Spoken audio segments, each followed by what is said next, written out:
Valina, What? I have a very crazy idea.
People who I know, and also welcome to everybody whom I do not know.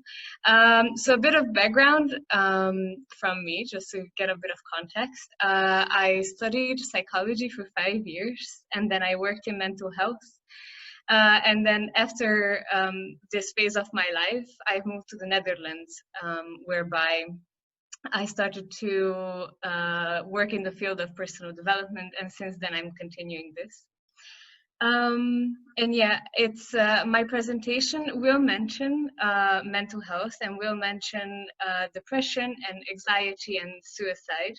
So this is a disclaimer that I'm saying that if you are by any means triggered, or yeah, you would not like to hear about something like this, then please for this video, it's very okay to opt out and then join again, because Joanna will not like if you go away forever. So yeah, it's just to be aware and take care of yourself, okay? But yeah, enjoy. In 2015, in the United Kingdom, I studied psychology. Besides studying psychology, I also volunteered because I was like, okay, I need something more in my life than waitressing and also studying at the same time. So I picked up volunteering, and I volunteered at the Samaritans, which is like a national helpline. They also call it sometimes the suicide helpline for a reason. Anyways, it wasn't just a suicide helpline. Everybody from the United Kingdom called, and when they were feeling depressed, when they were feeling anxious, when they wanted to talk through something, prisoners called, ex-army, wives who couldn't bear it anymore. Yeah, like all the topics were covered, including suicide. And I was on a shift. It was December. It was the beginning of December, and it was a Friday. I don't remember which date exactly. And I remember it being 2 a.m. I picked up a night shift, so obviously people don't wait until the morning to commit suicide. And yeah, I have weird jokes, it's fine. Yeah, and this... And it was a guy who already overdosed. I don't know his name, and I don't think he also knows mine. It was an all confidential helpline. I don't know where he called from, what he took, you know. Oh, he told me that he overdosed. And yeah, my job as a listening volunteer was not to say that, hey, don't commit suicide, live. No, my job was to be there with him, with them, when they die. Because nobody wants to die alone. So, yeah, it's so weird. I still remember this conversation so clearly. He told me, yeah, that he overdosed, and what can you ask? So I asked, what is your favorite memory in life? And he said, oh gosh, I lived such a good life. And you know what? I love the 70s and the 80s because Elvis Presley was there.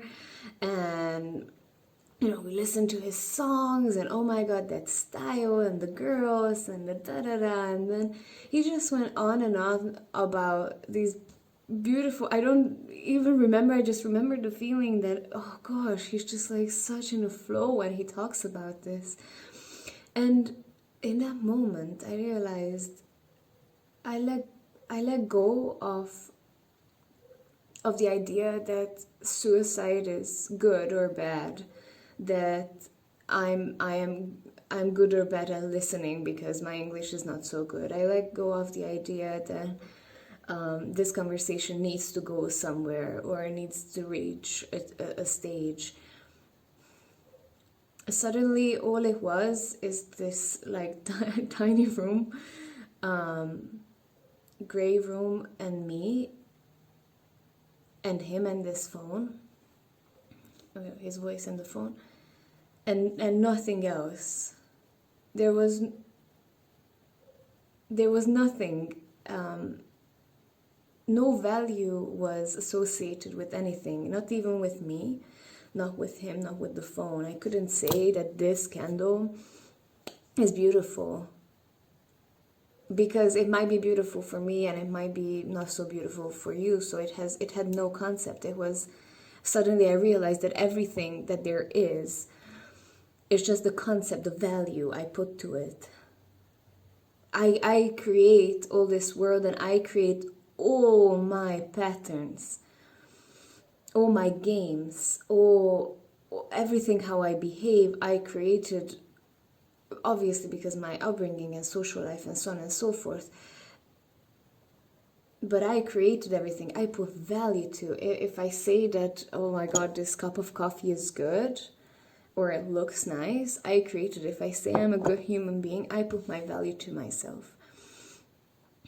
So in that moment, I could let go. And in this moment of nothingness, I imagine like a volcano. And it almost erupts. And when erupting, there's this moment that I don't find the name in this. And in literature, what I read is like in the systemic coaching, it's called intuition. Yeah, in provocative coaching, they call it the devil's advocate. It's obviously it's also strategy, but it's also this little devil that says that other things are different than what you think. In the MVC, they call it the giraffe because it's this little moment of like when your needs are explored. So yeah, at that point, all there was is laughter, and he was on the verge of dying and laughing at himself. And it was such a behavior that I resonated with and recognized, because in that moment I could almost decide what comes up in me, and what came, it's humor. It's like this little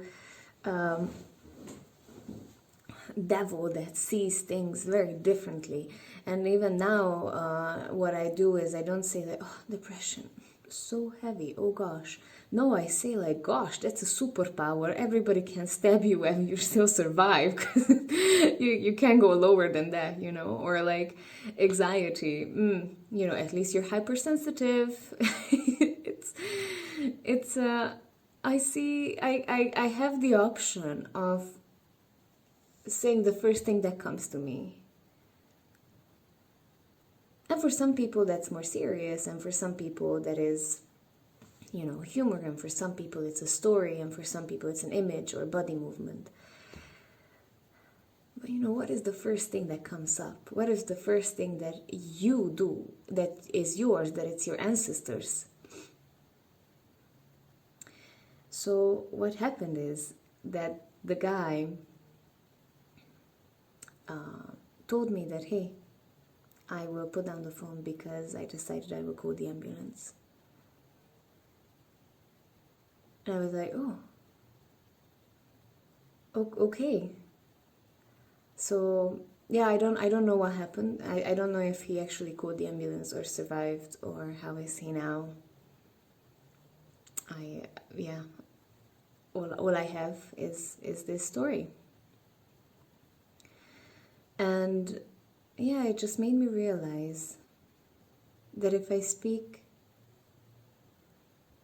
from this place of nothingness, that nothing has value. Not you, not me, not your family or my family or your partner or my friend or the sun. And it's not a bad thing. Just nothing has value. Then from out of nothingness, something comes up that is really truly you, which is my way of also looking at sustainable living and a sustainable way of expressing oneself. That frankly, it's trainable because the human mind is quite strong. So yeah, what is the first thing that comes for you? Thank you, Sophie, for the video. Now, if you maybe have something for us, so I will give you the space. Yeah, okay. Well, it's not a normal TED Talk, of course, because Joanna did it, so why not put something extra in this? And I decided to do a very short silent exercise. It's your option to participate.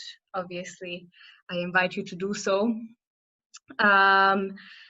So I really truly believe, as I also said, that in crisis and in mental health, the beauty in all of this is that it's all so visible, and then when a crisis hits, it's like a secret becomes visible.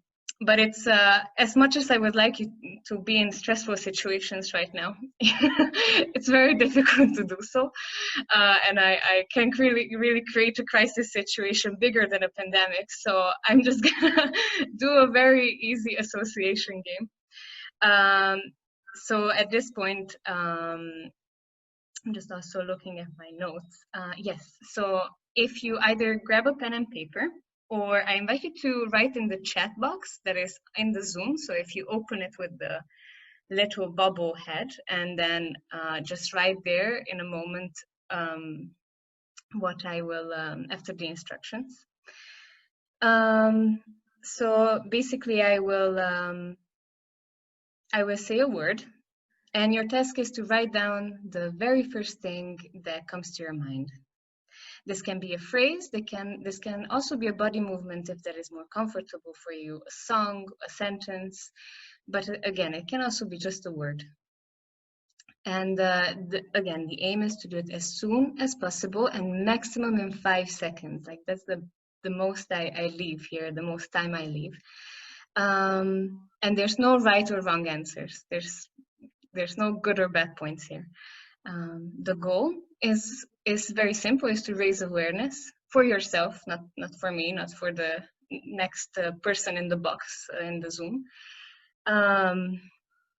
I would say the next to the person next to you, but it's so weird because we're all online. Anyways, back to the point. So yeah, during the exercise, if you do have any questions, just try to answer it for yourself and just go with your intuition, because it doesn't matter. So just go with what you feel. Yeah.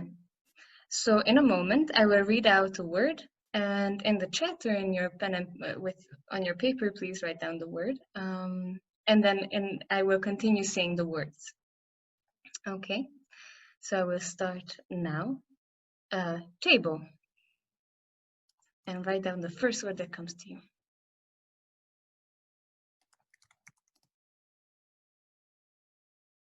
Good. Sun.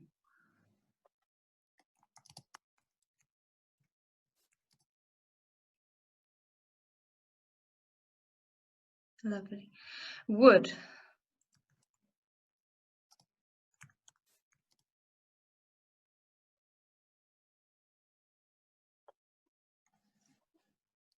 And rainbow.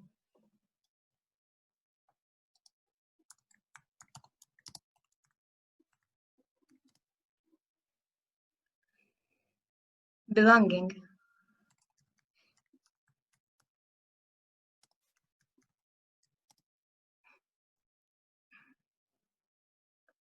Depression.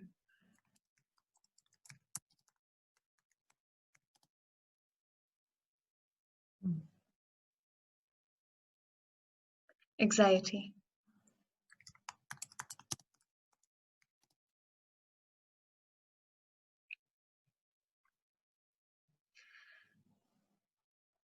You can't have it.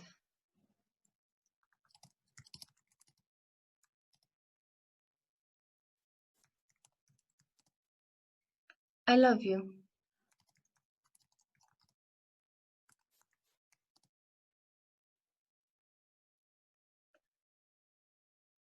You hurt me.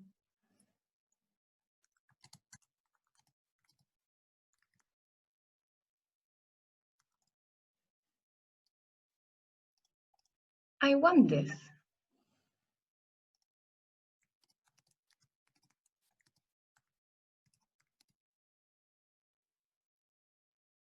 You could do better.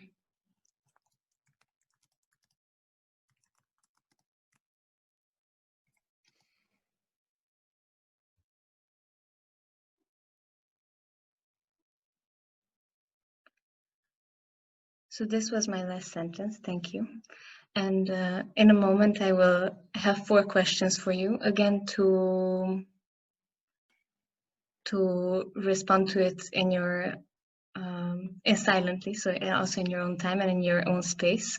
And this one, you don't need to write in the chat unless you're like super comfortable with sharing it. And the first question is, and I will leave just a few seconds between the questions, and it will also be in the chat, so it's visible.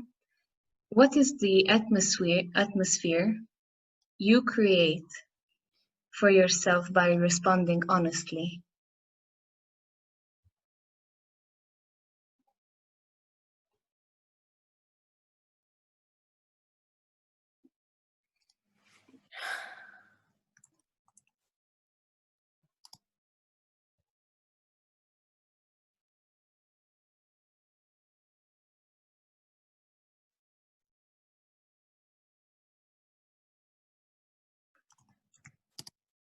And is this working for you?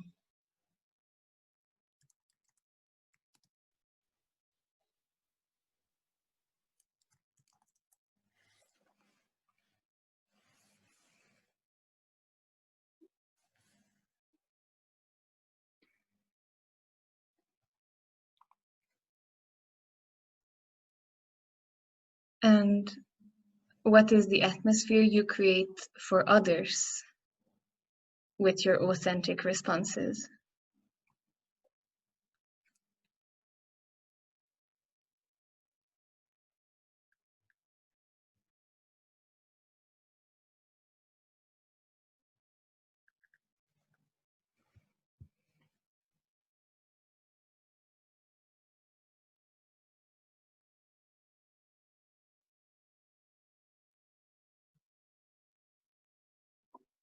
And how can you clarify this fact-wise for yourself?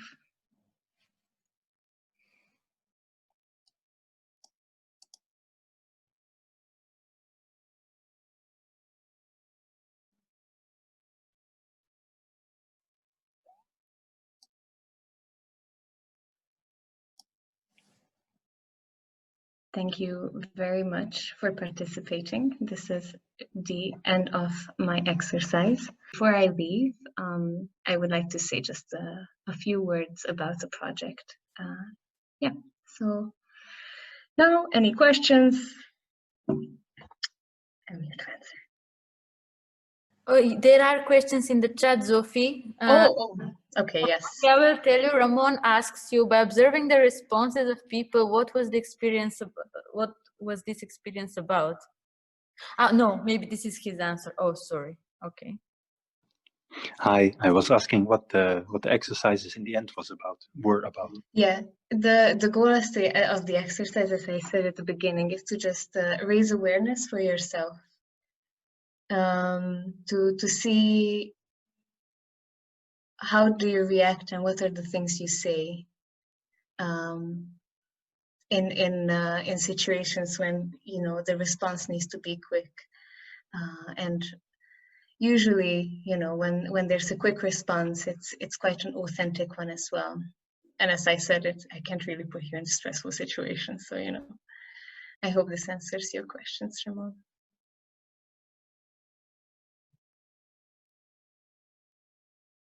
How and why do you look so calm? Oh gosh, if you would know. I'm not that calm. Yeah, actually, there's a very nice technique, and let me just share this. Maybe somebody will. I used to work with people with learning disabilities, and these individuals would also stutter and have panic attacks and so on and so forth. And there's this technique that it usually goes here on the, I don't know how you call this bone, but it goes like tum, tum, tum, tum. And then this is what I do with my two hands on my legs. And the perks of being online, you can't really see my down part, only like this side of my face. So if I give myself rhythm, it's also sometimes easier to talk and breathe. There you go. Great. Some more questions? Okay. If you have, you can always find Zofie in her page Unfolding and Training and Coaching and ask her there. Before I go, then me and Joanna, we used to live together, breathe in the same space, and also cook together. This meant that we talked very much and a lot. And after we departed, now she's in the Netherlands, and now I'm in a different country. We started to talk even more. And we explored the topic a lot in our talks about authenticity and about the true self, and this feeling of when you're not home but you want to feel home. It's very confusing as well to express this and put it into words. So for both of us, reflection is very important. So we developed a program that we call Environmental. And it's a 3-week self-exploration program with the goal of personal development and personal growth. And the uniqueness of this, that we designed daily challenges and daily reflection bits in order to just reflect and see what is the next step for you. And yeah, it's just a moment to reflect on the whole year as well. Before we move on and hopefully not be in this pandemic situation. So I will put more information on this on the event, Joanna, if that's okay. And if you know somebody who might be interested, then yeah, just let us know. And Joanna, if you want to add anything to this. No, thank you, Zofie. Thank you a lot. Now, I would like to present the second person who would have her talk tonight, and it's a very special person for me because also she support me every month with a coaching session, and because of her support, I really connected better with myself and learn how to go through this personal development process without crying and without self-pity, but also with a smile. And Anna, are you there? I'm here. Great, good. Hi. Would you like to share something before I play your talk, or? Well, I would actually go directly to the video. Okay. And then so to have a bit of time for the exercise afterwards. Good. So I go there. Yes.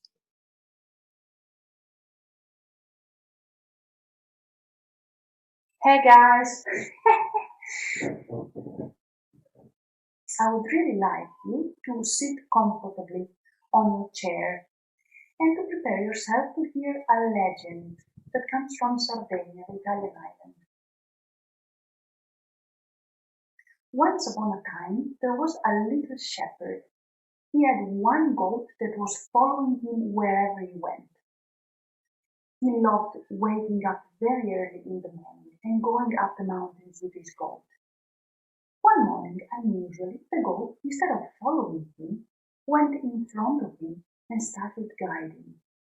He was guiding him to paths that he didn't know. It looked like the path that she was following was going just in that moment, just under her feet, her paws. With his big surprise, he found himself in front of a cave.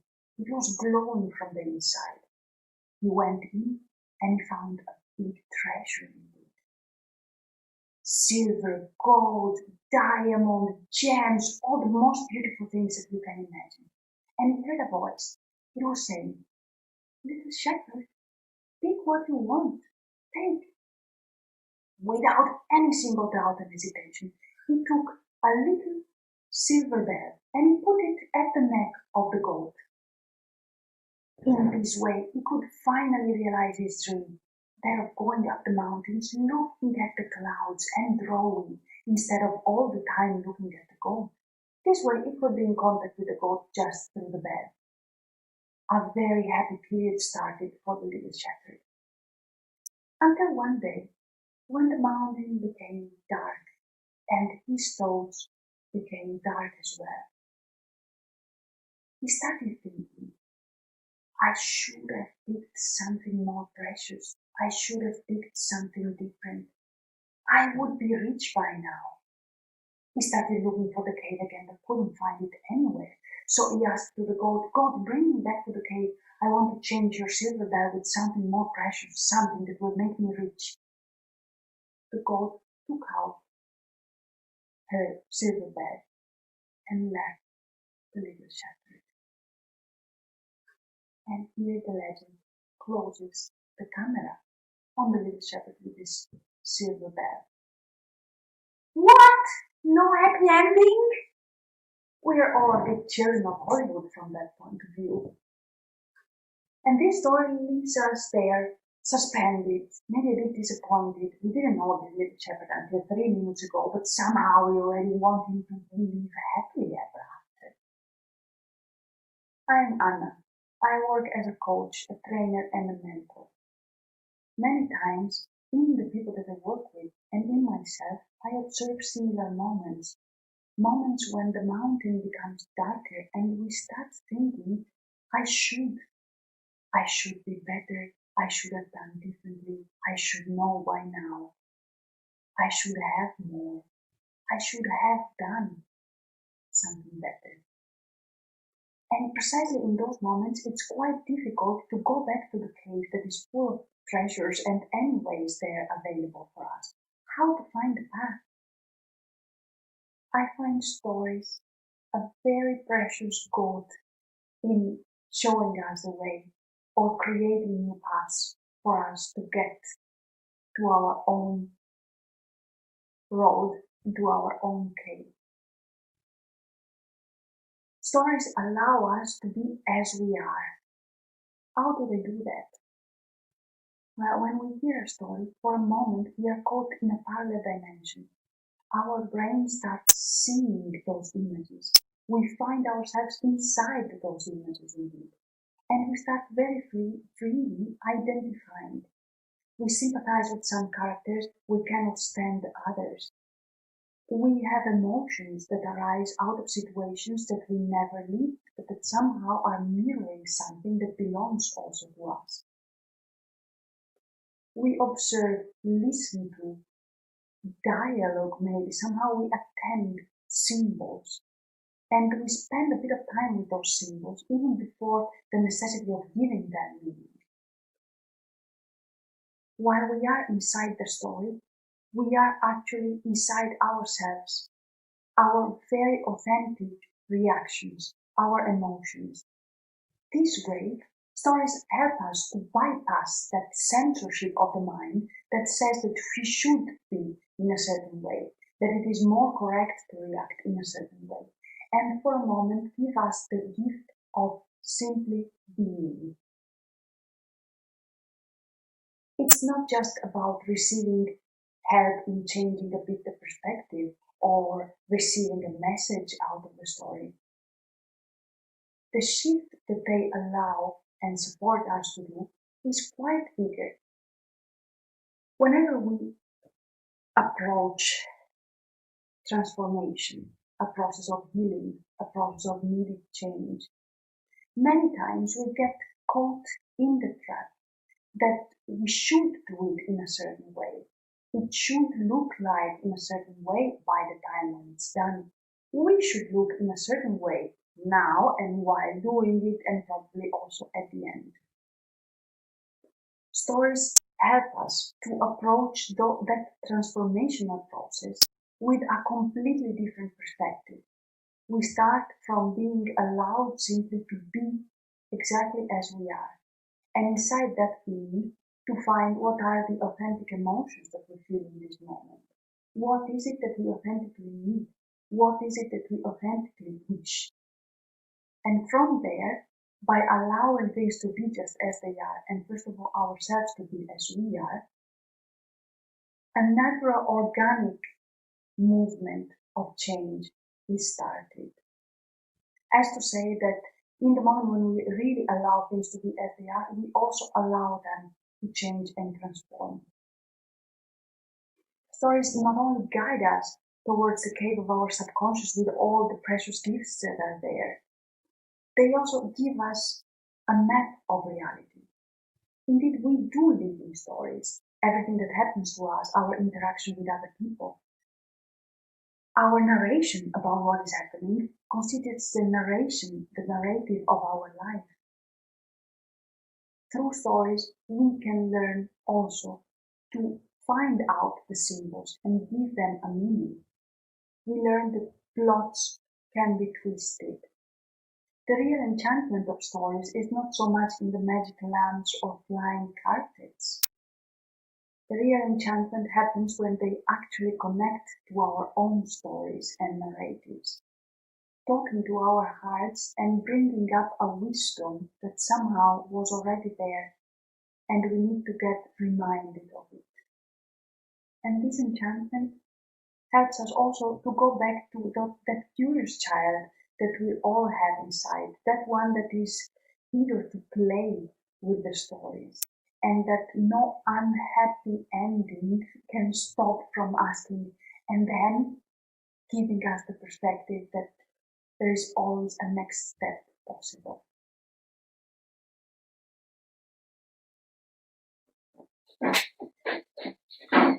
Silver, gold, diamond, gems, all the most beautiful things that you can imagine.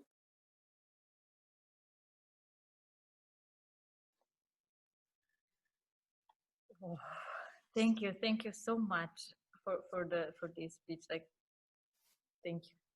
Yeah, thank you too for the occasion. And I would like to enter from this moment the exercise. So maybe you can even close your eyes, or anyways be a bit with yourself, and imagine yourself for a few seconds as this little shepherd. You have your silver bell in your hand, no goat around. You're looking for a cave full of treasures, but you don't know how to reach it. You can imagine a little bit, okay, where is this little shepherd? How is he sitting, standing, what is he doing? And try to tune in what could be the emotion and the mental state of the shepherd in that moment.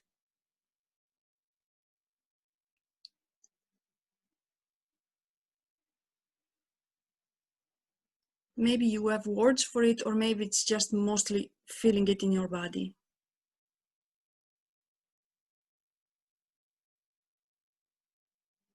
And once you have it, you can ask yourself if you know this kind of feeling from somewhere. Can you connect it to something that is in your life?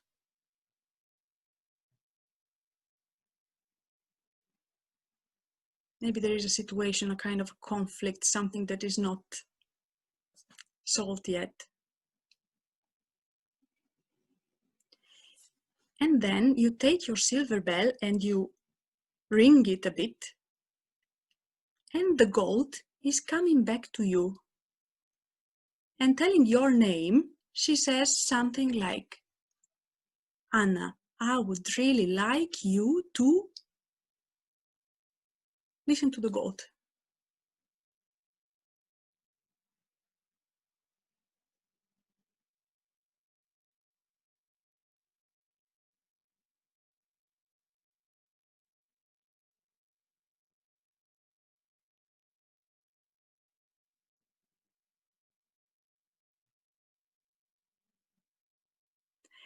And now that the goat told you something, she gave some kind of message, maybe something expected, maybe something that doesn't make any sense, but somehow this is what she had to tell you. You can also imagine, how could the story go on? What could be the next step that the little shepherd is taking?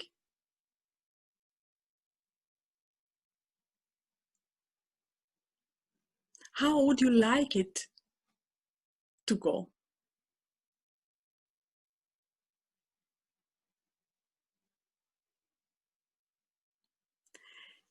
And here the little exercise ends already. It's a pity somehow not to hear all the processes that you were having, but it would take definitely too much time. What I hope is that you could receive a little message at least, or some kind of image, or maybe what the goat told you is possible to be implemented in your life right away, from tomorrow, from tonight. Or maybe your way of completing the story could be something that is also talking to you about your own situation. You can explore your own metaphors and find out, okay, how could it be of guidance? So mostly what I wish happened, and what I was wishing for tonight, was to experience already, even if in a very little scale, this idea of working with our own metaphors and how we are able to give to ourselves messages that if we just think about it, they don't come up. But if there is a talking goat, somehow they are immediately there. And it's really the magic of storytelling, what I find very, very beautiful in working with people, because somehow for a moment we can get out of the way. Like me as a coach and a trainer, I can get out of the way, and even the person that is going through the process can get out of the way for a second and let some other kind of wisdom speaking. If you also have questions, very happy to answer. Yes, Anna. I just take the opportunity to say hello to all these friendly faces again. And I was wondering also with the Abracadabra crew, like Karen is there. Oh my God, so nice. The goat story is of course something even more special for the Abracadabra people. Did you really choose the goat story for this? No, mostly I get also very busy with stories, meaning that at a certain point I find it somewhere, I read it or I hear it, and it starts working inside me. And somehow this story is with me quite a lot lately. It's a Sardinian legend that I didn't know until a couple of weeks ago. So when it was time to do this video, I thought, okay, it is present with me, so why not to share it also with other people? I find it really a beautiful metaphor of many possible things, the creative process, the transformation process. So yeah, that's it. It talks to me, so I hope it talks also to someone else. Yeah, definitely talk to me. Yeah, thank you. You're very welcome. Oh, yes. Yeah. So thank you, Anna, for the talk, for being here, and for bringing all this magic in my life and in the life of other people. And yeah, very well. Much love. So for all of us, if you have some questions about storytelling or you'd like to explore the topic, we can have a conversation later. Also, after all these talks later, for those people who would like to speak a bit more and discuss something more and are like, I really need to know something about storytelling or something about this provocative coaching. So you're very welcome to write in the chat. I can ask if it's okay for breakout room. So it will be very flexible. It just, I would really love if each one of us can get some new knowledge and some new inspiration. And yes, and also if you feel like sharing something on the topic, you're very welcome as well. Da-da-da-da. Okay, so I'm going through. There is no specific order of people in their talks. It's mostly about the how I edit them and how I receive them. So yes, it's there is no specific order. The next person who I will give the word to is my really dear friend and a colleague of mine in Alter Network. She's a clown and she's really funny. This is what I can say for sure. Also, I've seen her as a youth worker, and I'm really interested in what she's going to do with all of us. And now I'm giving the word to Gemma, and also I'm sharing her talk in the comments. So if you don't have the good sound, it's also an option. Gemma, are you there? Yes, I am. Oof. With funny people, you never know. So, hello everyone. I'm really happy and excited to be here. I hate that I didn't know when was my turn because, yeah, but here we are. So we can hear the talk and then we will play a small game. Great. Perfect. Bum, bum, bum, bum, bum, bum, bum, bum, bum, bum. We are here today to speak about sustainable humor. Hello.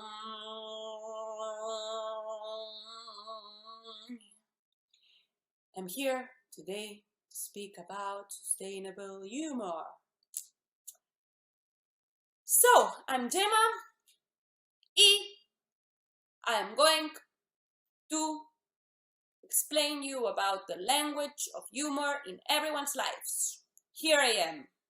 Yes, I'm going to look at my notes. And this is not the page. This is not the page. Okay, humor improves everyone's lives in every aspect.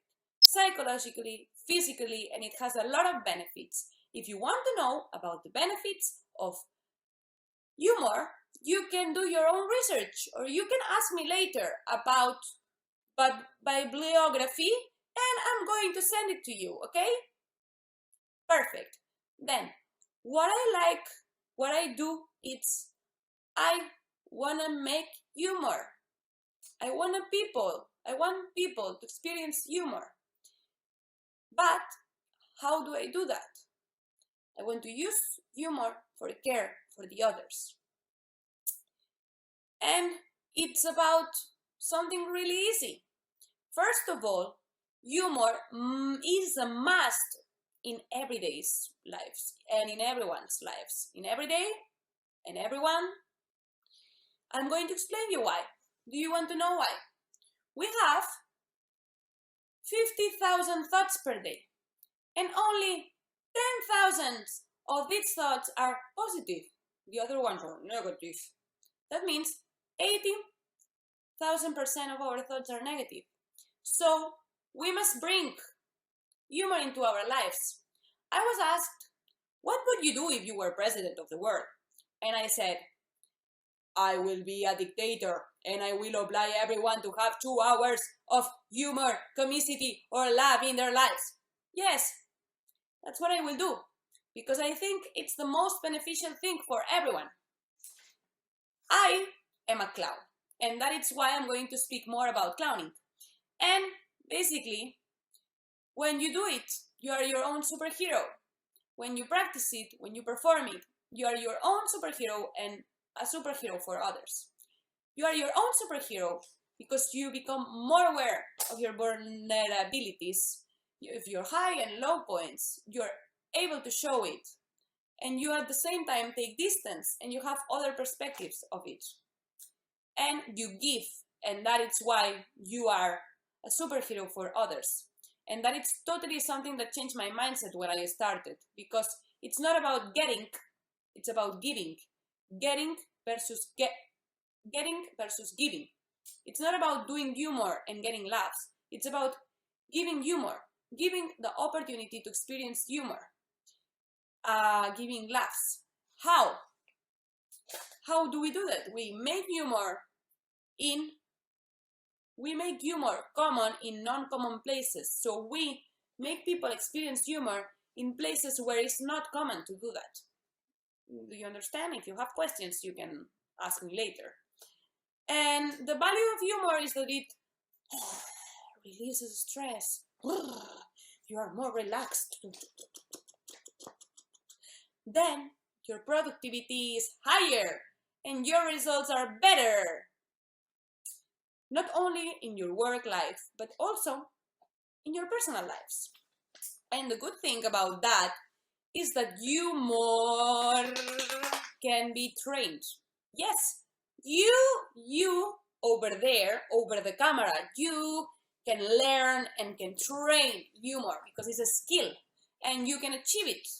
And I'm going to tell you how. I'm going to give you 3 tips.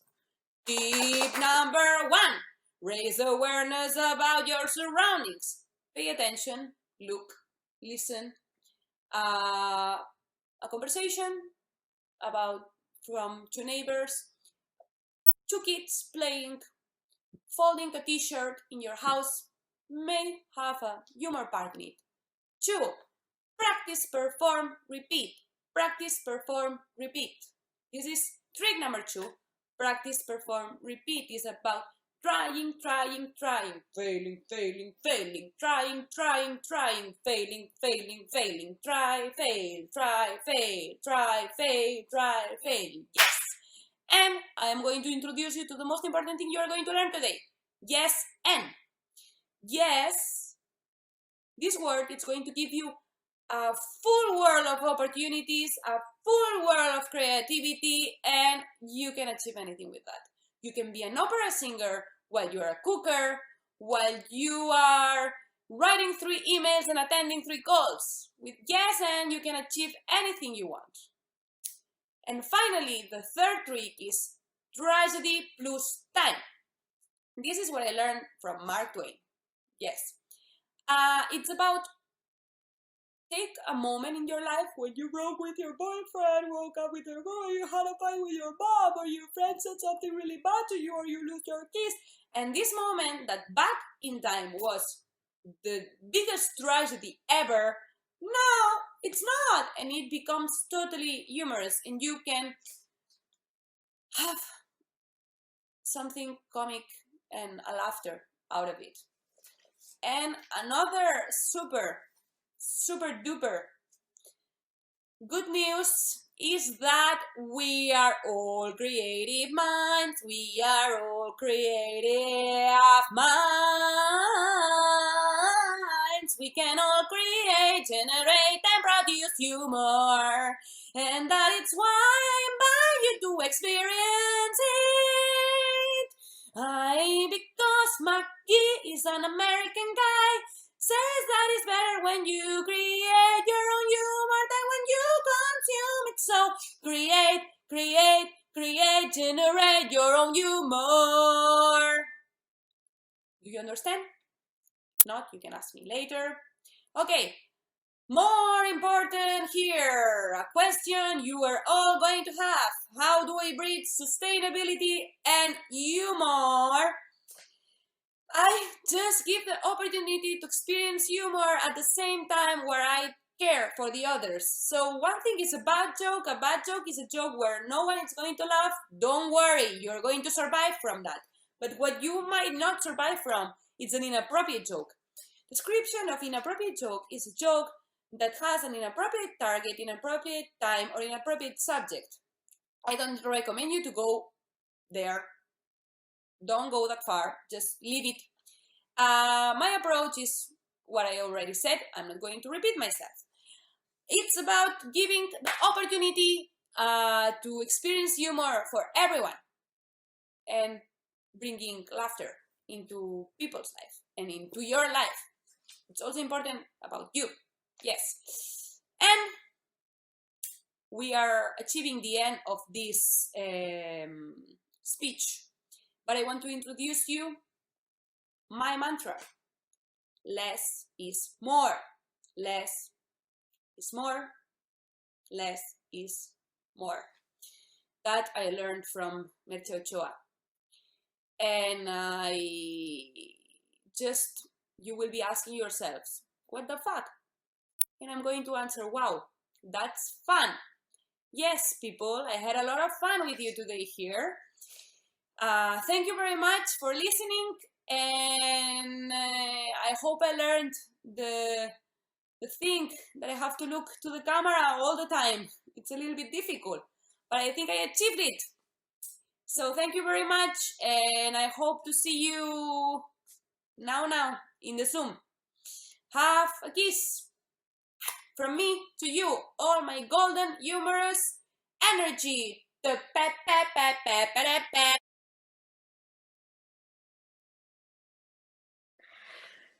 Thank you, Gemma. Thank you so much. My heart is full of joy. Yeah, you have the word. Thank you, Joanna, very much for letting me share and be here today. I'm really happy. I want to invite you to do a really small game. So in clowning, it's really important to speak with your eyes, to share everything, all the emotions and all what you're thinking, what I was saying in the talk, your vulnerabilities, when you are proud, when you are happy, when you fail, you know. So I want you to try a small game. It's basically we are going to do it with all our facial expressions, but basically I am going to say an emotion and we need to do it as big as we can. Yes? Okay. So we are all surprised. We are all angry. We are all sad. We are happy. We are tired. We are happy again. We are surprised. We are afraid. We are angry. We are happy. Okay, and now I'm not going to do it because if I have to think, it's really difficult for me, but I am going to speed it up and you have to do it as quickly as possible, okay? So now you are happy and angry and surprised and afraid and you are excited and tired and laughing a lot. Okay, thank you very much. It's been these last 5 seconds, it's been quite funny to see how you go from tired to surprised to angry or whatever. And it was all the same feeling and expression for all of you, so it was quite interesting. Thank you very much. And if you have any questions, you can ask me. Thank you. Yeah, again, I will just remind that after that you will also be also have the opportunity for questions. Good. In the chat, okay. Thank you, Gemma. Thank you a lot. Thank you for bringing this funny vibe here as well, not only in my life, but to other people. In fact, I would just add here that Gemma was the person who teach me two things. First, that sometimes jokes can hurt people, and this was one big lesson in my life. And second, that being stupidly funny can be so beneficial. Yes, and thank you very much. Now I will give the space to Elena.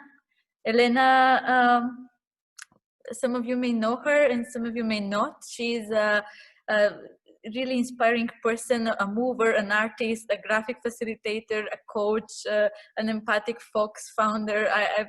I'm lost in everything.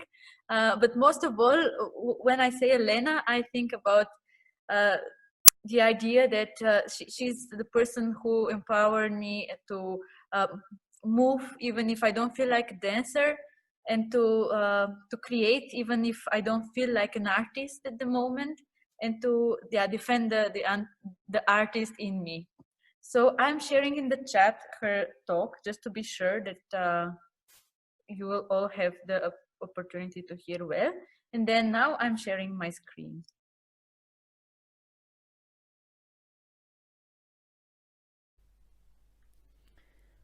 Being nice has got me so far in life. So far from the freedom of being truly and authentically alive. My name is Elena, and in the next few moments, I would like to invite you to explore with me the power of telling the truth. Growing up, I learned very quickly that hiding information from my parents was an effective way of preventing trouble. I would hide from them that I did not brush my teeth in the morning, or that I got a 6 in math instead of an 8 or a 9 that they all expected. All to kind of craft this identity of the good girl that fulfills her parents' expectations, and to avoid them raising their voice at me and creating a conflict, because that was something that I really did not like, and it made me feel very stressed. This worked so well that I continued doing it into my teenage years. And in teenagehood, I had a way wider circle of people around me, so I crafted an even stronger identity to avoid shame and to fit in the groups of friends that I was frequenting. I think that's an Italian word, by the way, frequenting. This identity was still about being pretty and being nice, and especially about not reproducing the situation that I had at home. So not being angry and not creating conflicts in my social groups. And this worked okay until my best friend in the second year of high school approached me one day, and she told me, Elena, I really don't feel like hanging around you anymore, because although we know each other for a long time, and I have the impression I shared a lot of vulnerable things with you, I really don't know who you are. I have no idea what struggles you're going through. And that was heartbreaking. That was heartbreaking because I was somehow unaware that the other people could not see me. I thought this was normal somehow, what I was doing. And that was kind of a trigger that made me reflect and start sharing a bit more of these secrets that I had kept so far with the people closer to me. And at that time was my boyfriend, for example, and so it was for the next 10 years, basically. So I started sharing my anger, my frustrations with my boyfriends, creating some sort of uncomfortable dynamic there as well, where I would be like my nasty self, let's say, only with them, which became a bit heavy for them as well. In 2017, I had a tipping point of this kind of keeping an image in the outside world. Because I moved countries, I got tired or got disillusioned with the university program that I was studying. I had financial issues to get to the end of the month, and I had my first panic attack, that everything escalated, and I really felt the most helpless and lost I had felt for a while. The year after, following some friends' advice, I did my first 10 days Vipassana course, which is a meditation course that happens internationally every month. And there I had like the first mind switch that gave me an insight into what is going on that is so unfulfilling in my life. I learned that truth or reality is not a fixed thing. I learned that reality changes in every moment. That moment to moment, we have a different experience. While before I was holding this fixed personality, trying to be consistent with myself, I discovered now that that didn't make any sense, because my inner experience changed every second. So having an identity even didn't make any sense. Yeah, I could play a role, I could play an identity, but I wasn't it. Like, my personal experience was more about sensing what was happening in my body and observing the thoughts that I was having in my head without identifying with them. Okay, so the truth is that everything changes, right? And nothing remains the same. So what to do with that? And as Christopher McCandless says from Into the Wild, happiness is only real when shared. So obviously share it. What else? And I discovered so far 2 very important tools that have helped me express and practice this truth that I discovered during Vipassana. They are radical honesty and nonviolent communication. And I'm quite sure the first one sounds a bit scary and like a social suicide. And the second one might be reminding you of Gandhi if you never heard of it before. They're a bit different. To be radically honest, I have to keep in mind that precious discovery that I did before, that truth or reality changes constantly. So I cannot tell the truth once and be done with it. No, telling the truth is an ongoing game. And first and foremost, this means being authentic with what thoughts, sensations, and emotions are passing through my body and my mind. What is this raw experience of being, of just being, this human being that I am? Yeah? What if for once I was honest in responding to how are you? Do you want to try? How am I in this moment? I feel my legs a bit shaky, like a very small shake. And I'm telling myself it's because it's 2 a.m. in the morning and I have waited a long time to shoot this video. I have some like tiredness in the muscles around my eyes, and I notice the light is irritating. I feel a bit of butterflies in my stomach. It's like tingling sensation, thinking that a lot of people are gonna see this.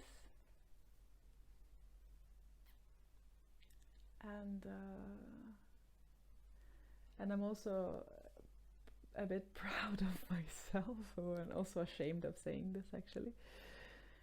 I'm proud of myself for actually taking the time to make this and recording something that I'm quite insecure about. Yeah. In nonviolent communication, we call this language descriptive. And the Indian philosopher Krishnamurti called this the highest form of human intelligence, distinguishing between observation and judgment, observation and evaluation.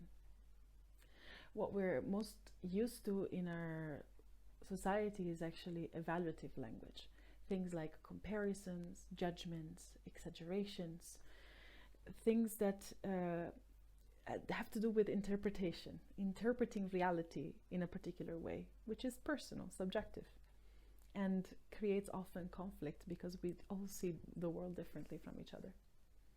So using descriptive language forces us to take responsibility of what we do and what we feel. It's very hard to be blaming someone else in descriptive language. You can try and tell me how it goes afterwards. And as a good friend says often, details invite magic. So the more accurate I am in describing my internal experience or describing an event that happens outside of me, the more connection I have with the other and the more connection I can have with myself. It becomes almost a poem to describe this beautiful thing that is to be alive. And as most good things, it's very hard to fully grasp it before you try it. So why don't we give a try to this language of life back in the main room? All right, thank you everyone for listening. It's me again. And yeah, my heart is pounding like big time and my cheeks are freaking hot and I don't like it. But I'm here anyway, so here we are. I have a little proposal of an exercise to go into this language of honesty and transparency, and it's going to be in breakout rooms. And you have time now to explore it. So right now we're going to have 2 minutes per person, and Joanna is going to send you a text, a message in the chat when it's half time, so you can switch roles. And the idea is that we're going to have a little honest expression about how you're feeling right now with someone else in the Zoom meeting. So I invite everybody to turn on their videos actually and to be present, because you're going to go into a breakout room with someone else. And if you're in 2 people, either you can split or can decide to do it yourself together. My invitation is for the person who speaks to really connect to this bodily experience that you're having right now. And we've heard a lot about it tonight, about this space where there's a beyond judgment somehow, like this field beyond the right and wrong. And how we can start living that field is really to stick to our sensations, really to like what we feel right now in our bodies. It's a very simple first step. And the second person who's listening just listens, which I know can be kind of hard sometimes, but you're just going to listen today. So you really like close your mouth, even if you have something to say, it's okay. Maybe the person will understand this beautiful life advice that you have to give by themselves eventually. But today you're going to just listen for 2 minutes. And then you're going to switch roles and you're going to express what you really feel in your body right now. And the other person is going to listen to you. The question Have fun. Huh? Question is again, the question for is again, how are you, right? How are you right now? How are you? In your body.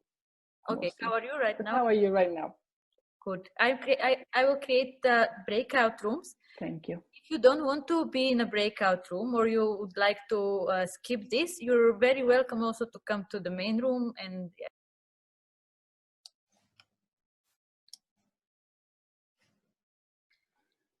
And we're back. That was a quick one, huh? Welcome back, everybody. Yes, it's always quicker than we think, especially when it's nice. All right, I would like to close this so there's enough space for everybody else. And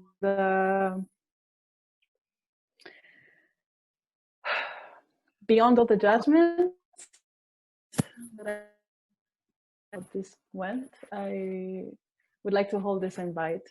And maybe you experienced it, maybe not, that when we let someone we can often fall in love in that space that also Sophie mentioned, where we can just be and allow someone else to be with all their sensations and emotions and judgments. Thank you so much for this space. I really appreciate you being here and listening. Thank you, Elena. So now we have 4 more people to share with us, and I'm very curious, but also I feel my body a bit. I feel a bit pain and stress here and there. So I would like to invite someone of you, if someone is brave enough, to facilitate 1 minute stretch in Zoom, just for those Good of us. idea. What? That's a good idea, huh? I hope so. Let's try. Like, is there someone who is not from the people who will speak who would like to facilitate this 1-2 minutes stretch, dance, something physical thing? Yes, yes, yes. Because I have to run anyway. So just for 1 second, we're gonna stand up. Just stand.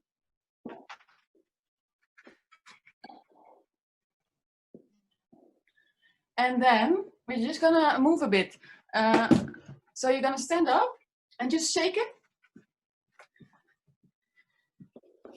Now you're gonna watch the screen and just play with it. So you go in front and go back and you shake it. Whoa!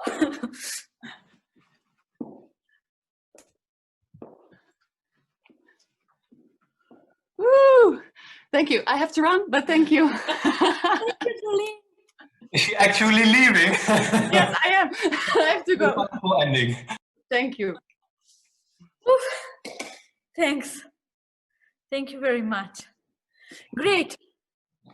But now I would like to invite Ramon. Ramon, are you there? Hi. Yes. Where are you?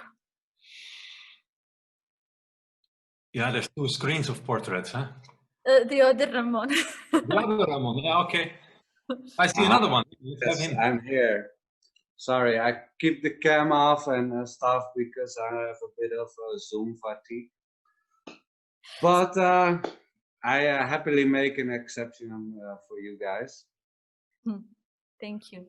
Let me just share that I met Ramon in February on a training, a coaching training, and I heard that he's a poet, he's a storyteller, and I was like, I need to be in his group. I need to know this person. And then we spent around 1 week, and I felt magic. Like I started seeing the muse all around, and for me, it opened a world of fairy tales and creatures, but most of all, it opened a world in which I was so free to explore myself so fully. And I appreciate so much this experience. Thank you, Ramon. I'm giving you the space now. You're welcome. Yeah, so what I will introduce is what I branded fairy telling, which is basically creating fairy tales and magical stories, often allegorical, out of, could be random objects, life questions, whatever you can come up with, you can reframe it into magical tales. Yeah, I've noticed that the videos are often a bit dodgy in their quality. So I could potentially do the talk live now, like in this format. Yes. If that works for you. Raw is pure.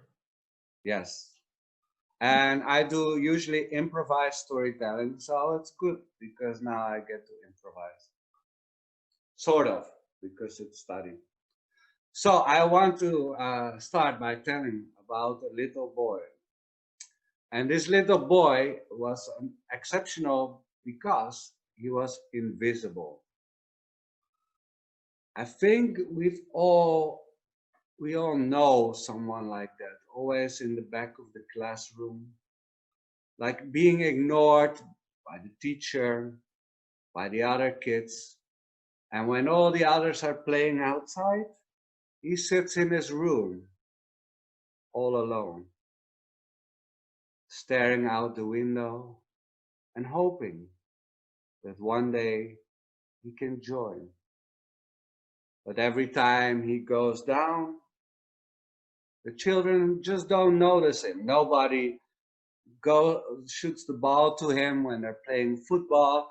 No one is even like spending time talking to him.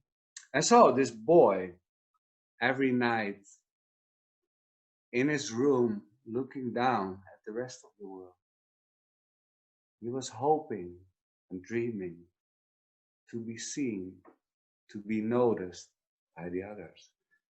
And that was the thought he went to bed with every night. Until one night, he heard a strange buzzing sound, not as annoying as a mosquito, but it was very melodic, like the notes were floating through the air. And it led him to his drawer full of socks.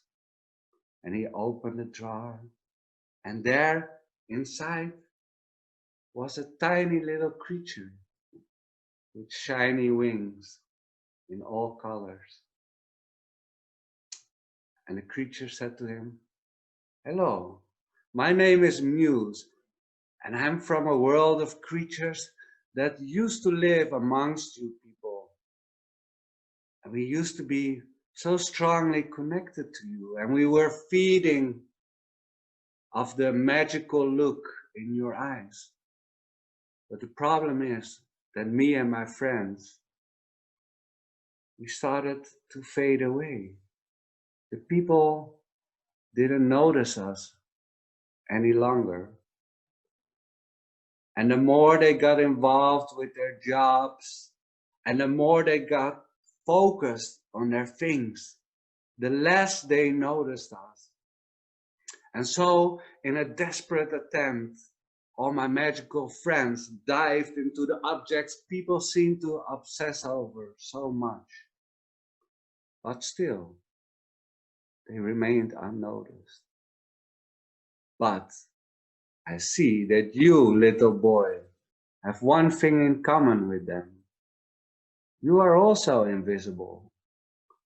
So, I want to make you a deal.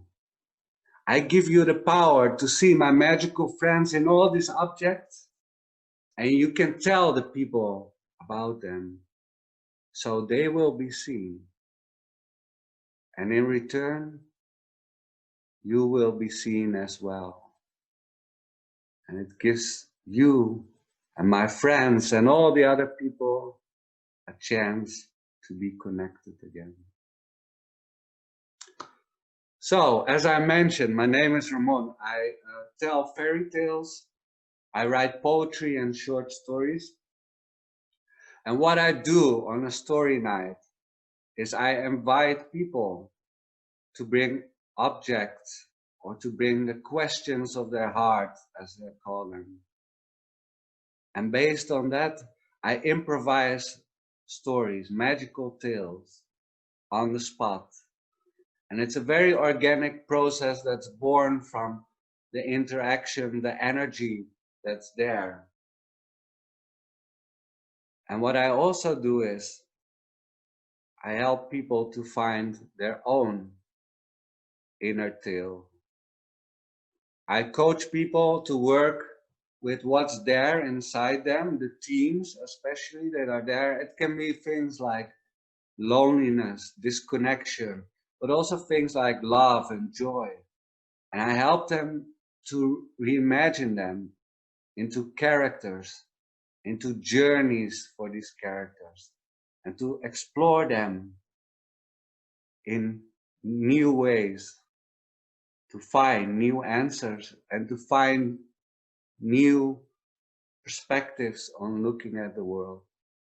Because sometimes when we try to figure out things with our rational brain, you know, it can like be like and like mashing and mashing and mashing. But once we add this little hint of magic to it, it all opens up and we can play with it and we take some ownership of it.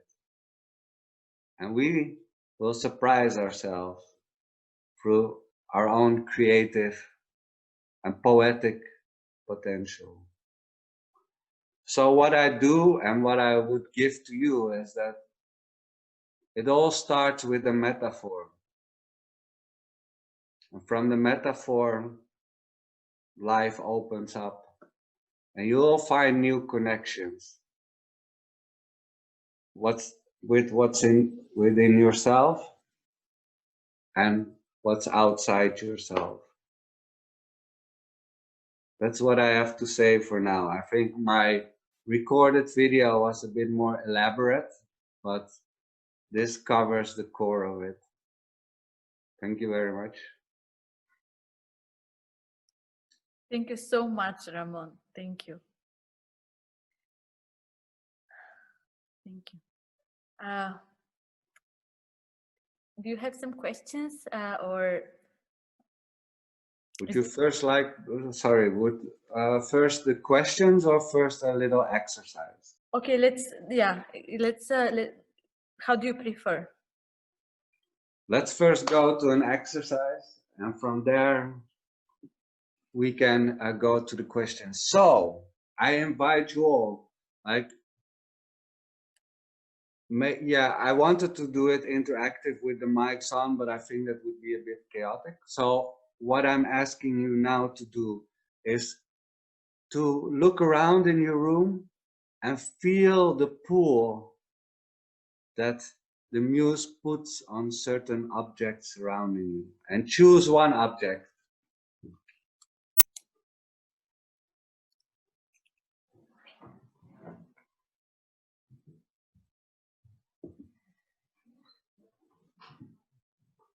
And hold it, feel it, sense it.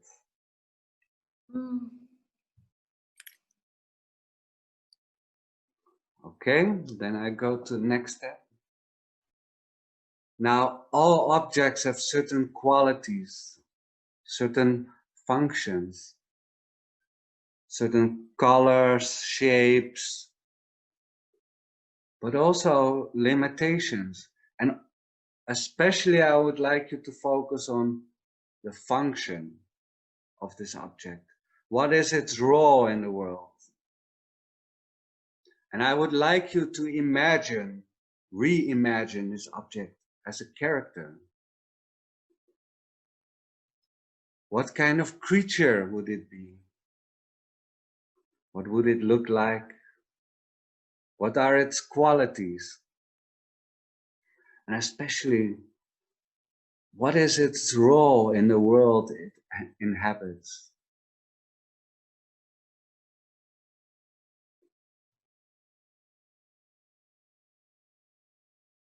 Now let's see.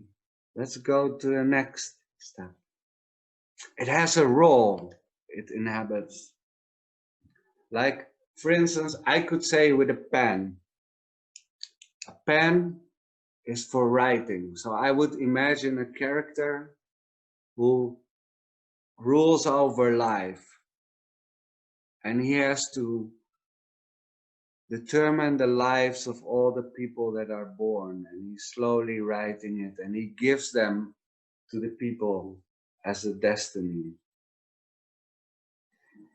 But a problem arises from this function. It's limiting your character. They get bored with it. They want something else. They've seen or noticed something that brings a new desire, or their whole world crashes by, which can happen through a storm, or someone in their surroundings dies. Things that are out of their control. So think of something that creates the need for change within this character.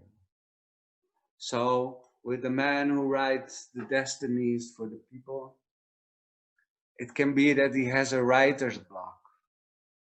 So he just keeps on writing the same people over and over and over again. And as he looks down on these people, he gets bored with them. And he loses his will to write. Something like that. Then the next step would be, your character goes on a journey, starts to discover new worlds, new places, etc. So where do they go? What do they see? Who do they encounter?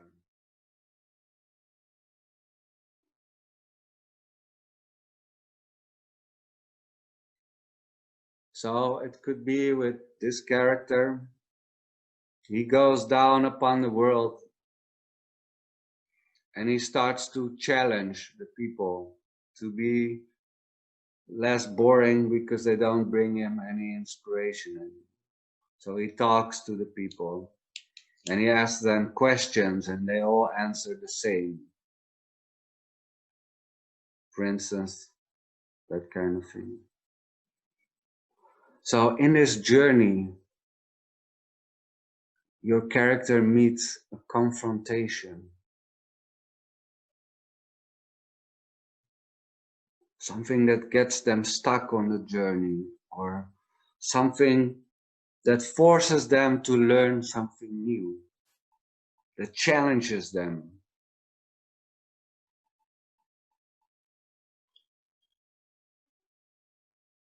To overcome their nature.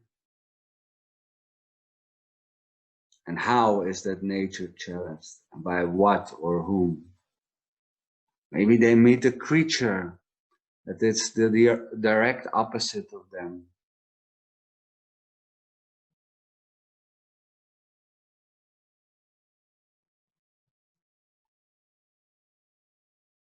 And so the next step is they find a solution.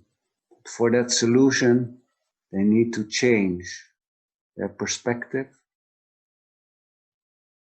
or their character or even their form. I mean, it's a magical creature. It could transform, it could become something new.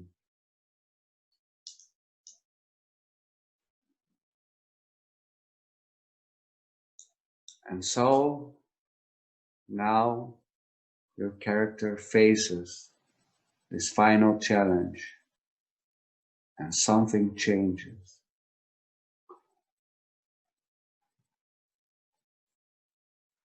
And that's the outcome.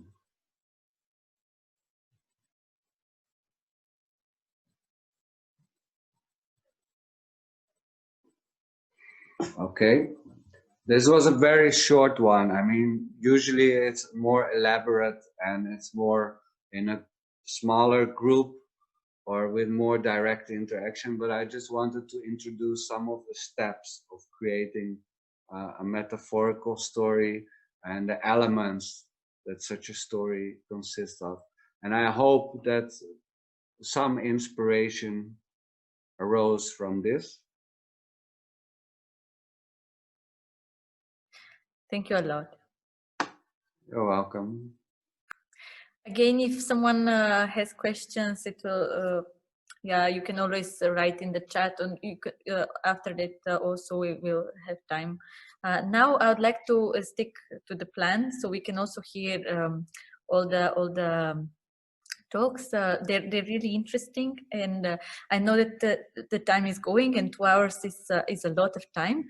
And still, I hope that you will find something something that will make you feel that it was worth it to the time. So the next talk is of another very dear and very inspiring friend of mine, also co-worker in Alter Network, and also clown, and also youth worker, and also someone I met around Oldevechte on a training the last year. It's Marta. Are you there? Thank you, Joanna, for holding this TED Circle.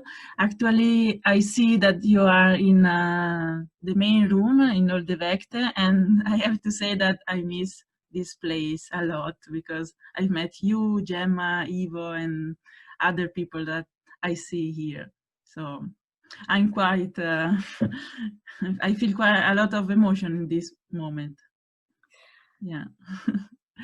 Would you like to say some words before the video, or I can play it and then we can discuss? Let's see the video. Great. I hope I will be able to play it because it's a strange format, but let's see. I'm sharing screen.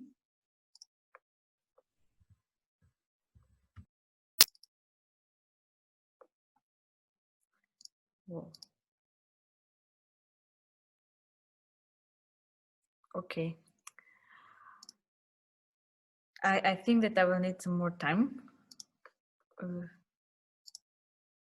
I think I will need some more time with this one. So while it's downloading, because obviously I cannot play it from Google, I will invite someone else. Is it okay? It's okay for you? Yeah, yes, it's okay. Okay, thank you. It will need some time to download. In that case, I would like to give the space to Christina. And Christina, she's someone she's also someone I really love, and she brought in my life this feeling of femininity in so much. Like she's intuition mentor. She's also conscious life coach, and she's traveling around eco communities, exploring ways of living. And yes, I'm giving the space to her. Thank you. Thank you very much, Joanna. It's wonderful to be here. And yeah, it's a little bit longer than we originally had planned, but still, it's so inspiring to hear all the talks and to connect with all of you. I feel my heart pounding so fast right now. So I will play my video myself. Is this okay? Yes. Okay. Yes. Okay. Hello to all. For the next 5 minutes or so, we will experience the world of communication throughout several dimensions. The world of communication existed way before language was invented, and some say the second dimension of communication comes with touch. I will tell you about the first dimension later. I am wondering, why did we invent language in the first place? Wasn't touch enough? Well, the answer is quite simple if we think clearly. We talk in order to share in a controlled way, to make sure that what I feel and what I want to share is the same with what you understand and therefore with what you feel. We try to translate the sensations and the feelings with words, and then we got lost in the translation. Abracadabra means I create as I speak, and if language was created to share, then what I create is connection. I am Christina Vazir, and this is my talk. When our host Joanna told me that every speaker of the Dead Circles will have a recorded speech, self-doubt came to the surface. I started wondering about practicalities like, will my internet connection be strong enough in case I want to make it live? And eventually I got to the juicy questions like, will my speech even fit in? I will take a leap in the meaning here and say, one of my favorite movies of all time begins with an interesting question. Are you normal? Then after a long pause, the main character continues and says, what is normal? Well, you probably already understood the definition, and etymology is a bit of my kink, so I looked it up. And guess what? Eureka! Normal comes from Latin norma, which means carpe diem square. The idea of fitting into the box is the literal translation of the word normal. If we look throughout time, trends dictate what is normal and what is not. If I burn some sage, meditate, and cure my headache with yoga, I'm a spiritual person today. But a couple of centuries ago, that would probably cost my life under the accusation that I'm a witch. Not only the stigma around the words, but also the use of the words change. For example, the word nice in 1700s meant foolish, yet today it means kind or pleasant. The word universe comes from the word uni, meaning one in Latin, and verse. And the word cosmos origins from the very beautiful Greek verb kosmo, meaning to decorate or to beautify. Rumi puts it in a wonderful way. Not the ones speaking the same language, but the ones sharing the same feeling understand each other. Let me say this again in a simpler way. Understanding comes from mutual feelings, not mutual use of words. Now we're getting somewhere. I have been working in self-development therapy, providing sessions, designing trainings, delivering trainings, guiding meditations, and coaching people for the last 6 years, manifesting our dreams, overcoming an unpleasurable situation, and creating the life that we want are hot topics in my field of work. Guess what all these things have in common? Using emotion as a compass to dictate where to go. Our emotions are the communication within ourselves. If we are spiritual beings having a human experience, then we can easily say that emotions are the signals from the human experience to the spirit existence and the other way around. If we are spiritual beings having a human experience, then we can easily say that emotions are the signals from the human experience to the spirit existence and the other way around. Emotions are experienced on the body, and when we're ready to communicate, then a whole new dimension of understanding opens up. If we want to have sustainable lives, we need to give space for our bodies to speak, our emotions to be heard, and our minds for translating.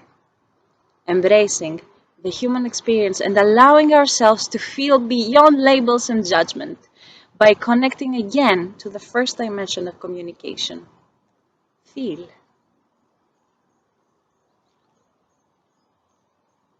Create your own magic. As above, so below. As within, so without. As the universe, so the soul. Abracadabra.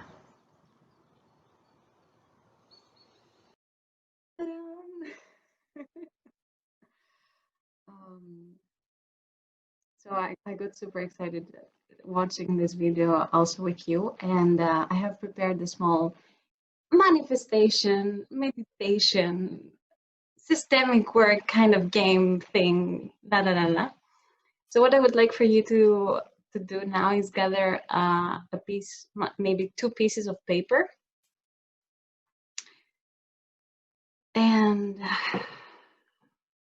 on the first piece of paper, I'd like you to write how do you feel in this moment and where you are. On the first piece of paper, write how do you feel right now and where you are. You can say I'm home, or you can write your address, or you can say I'm in Amsterdam, or I'm in Oman, or which city you are. So this is for the first paper.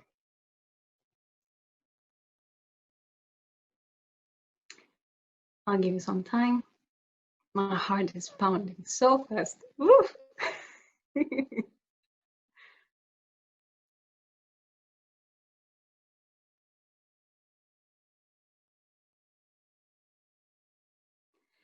And now on the second piece of paper, they have to be separate. So make sure that they are different pieces of paper. So on the second piece of paper, write where would you like to be? Oh, sorry. For the first piece of paper, you write how you feel right now and where you are right now. You can write the address or the city or whatever. And for the second piece of paper, you write where you want to be on Christmas, which is like almost a bit more than a month from now. Where would you like to be on Christmas Day, and how would you like to feel on that day, or at least during the day, an emotional, like a state, an emotional state or a mental state. But they have to be separate papers, okay? Not back and forth, separate papers. Good. So I'm giving you a bit of more time, and I'm inviting you to place these papers somewhere in front of you so you can step on them when I will guide you to.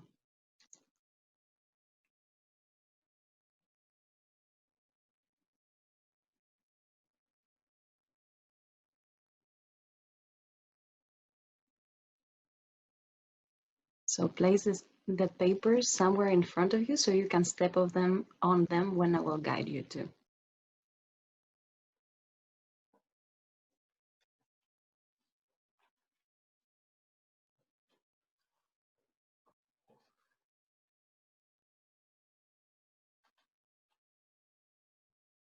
Okay.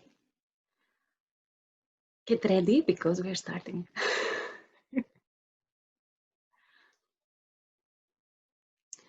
So let's bring the magic in the here and now, and I want you to take a deep breath in and close your eyes with the exhalation.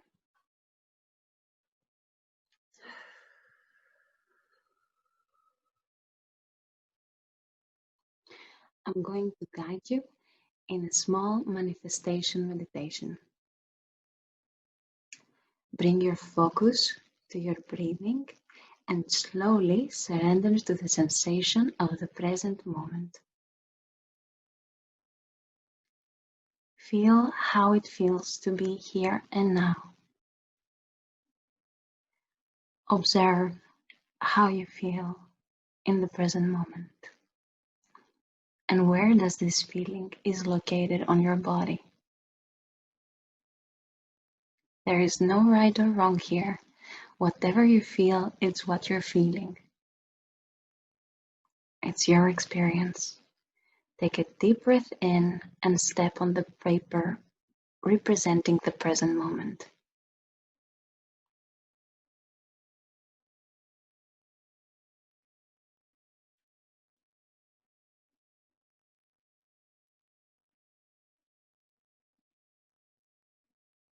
Connect more and more with who you are, and with closed eyes bring more awareness to how it feels and how it is to be here, and consciously bring a touch of gratefulness for being able to have this human experience.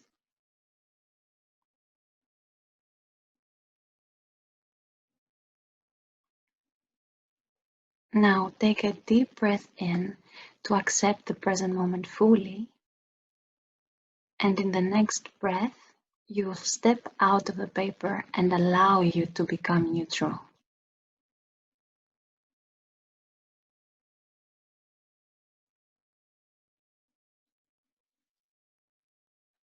Now, mentally, prepare yourself to connect with the 25th of December 2020.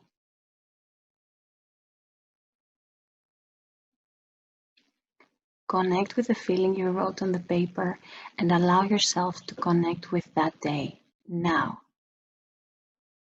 Take a deep breath and step on the paper of Christmas time. Connect more and more with who you are in that moment. With closed eyes, bring more awareness how it feels to be on Christmas time. You can ask yourself any question. How does it feel? How did you make it to be here in this state? What did you need to do? What supported you to get there? You can ask yourselves all the questions you want. You possess all the answers to get to that state. Take another deep breath and slowly exhale by bringing awareness to the magic of the moment.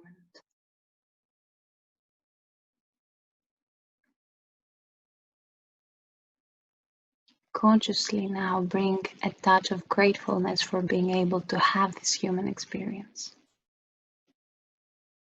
Take another deep breath to accept the present moment fully.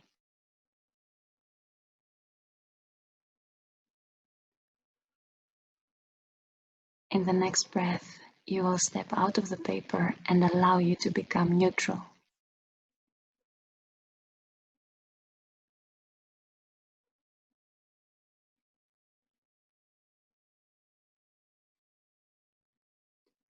Now from this position, allow yourself to receive all the information as an observer, as the person out of its position. What answers come up from this position? What do you see as an observer?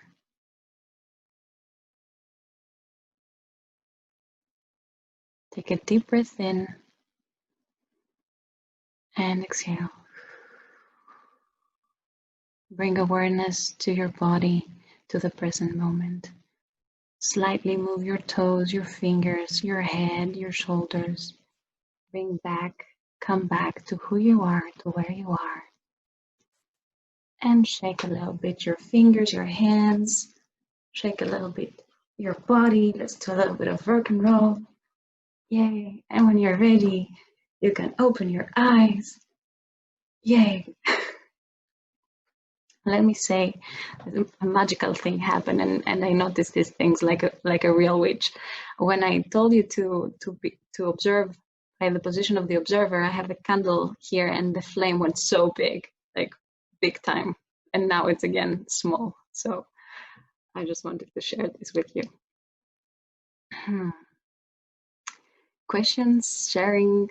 How did it feel? Does anybody feel that there is something alive in you that you would like to share with the rest of the group?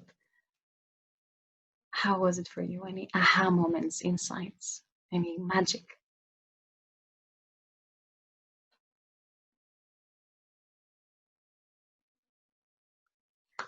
Thank you, Christina. Thank you very much.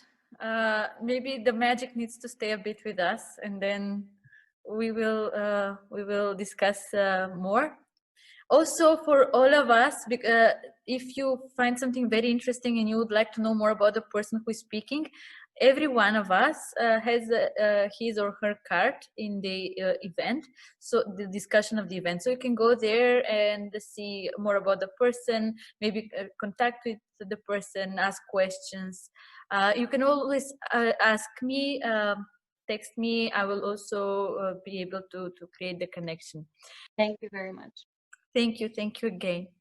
Now I'm going to Marta. Thank you for being here, and thank you for bringing your sense of calmness and beauty to me, because I can connect with it right now and I feel better, even better. I am playing. Can the language contribute to shape the society? This is a question that I've been asked often in classes. For instance, it's often the case when we just translate one word in one language to another one, to the exact correspondent, and we struggle to understand the difference between one synonym and another. My name is Marta Moyentale. I'm a linguistic, economist, actress, and author. In my speech, I will present you an approach taken from sociolinguistic, and I link with emotions. Are you ready? Let's go. Language is a tool we humans use in order to describe our realities. For instance, let's have an example. I can use one word in order to describe this white, soft, wet thing we have in winter, and this is snow. Yes, but imagine people who live with a lot of different kind of snow.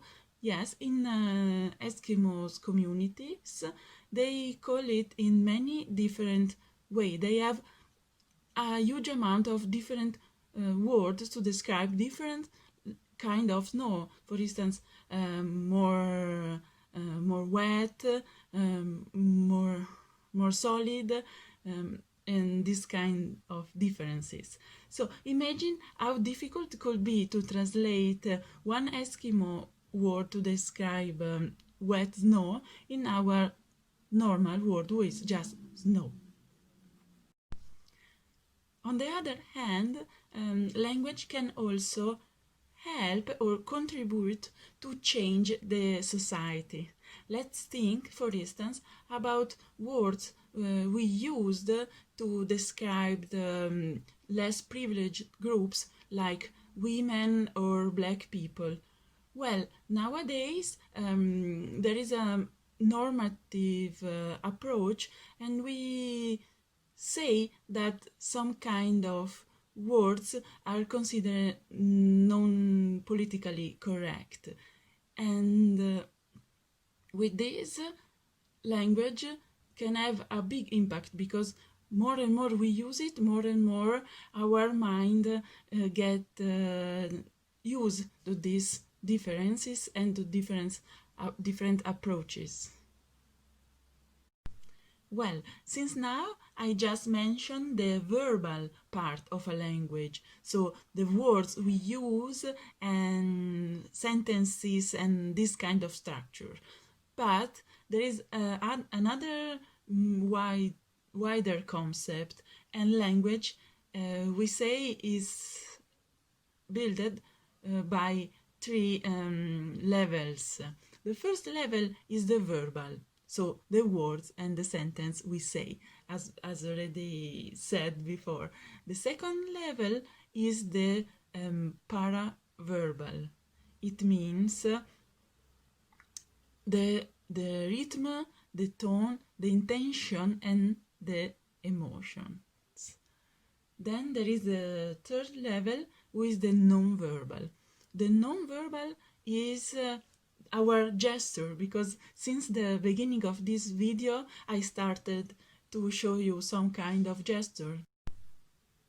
I'm focusing now on the paraverbal because I think it's the less experimented level of a language. Imagine, for instance, to see a sitcom with in a language you completely don't understand. And I think about a sitcom because you can see more and more episodes and with the same characters, because in a movie, on the contrary, you just see 1 hour and a half and then that's all, and you see only few occasion the same characters. So I suggest to see a sitcom and in a language you don't understand, and try to see how many information you can understand without understanding words. Yes, something you are going to understand it because of movement and gestures, and this is the non-verbal. But let's try to note how many emotion you can understand after a while of seeing the same characters in different circumstances. As an actress, I had the training in how to use my voice, and when we approach the use of the voice, we understand that voice has different characteristics that can be separated and studied individually. When we use our voice in our daily life, we have the tendency to use the volume, the rhythm, and the tone at the same time without understanding that could be different characteristics. But with some exercise, you also can try to separate and concentrate on different characteristics. For instance, the rhythm. It means that you are going to speak faster or slower. Then there is the volume. It means people can listen to you even if they are very far. And in this case, the volume is very high. And then there is the tone. Could be a very low or very high. This kind of characteristics are intuitive, but it's not intuitive to separate them and to use one separated to the other. I know I given to you a lot of information, especially if you are not of the field and if those things are new for you. So I want to conclude with an exercise that I found very important for my understanding of language and emotion and of the paraverbal. And it's an exercise I use during my training, individual or also with others, people who are exploring this topic with me. Do you remember that before I told you to try to see a sitcom in a language you don't understand? Yes, it's because I want to separate the verbal, the what you are saying, to the paraverbal, to do an exercise to see how it works. And how to do it easily, the best way to do it is to count. It means in your mother language is more easy for you. So I'm Italian and I'm going to count in Italian and count 1, 2, 3, 4, 5. So counting in something that you are not going to think, because the most of us know how to count without thinking.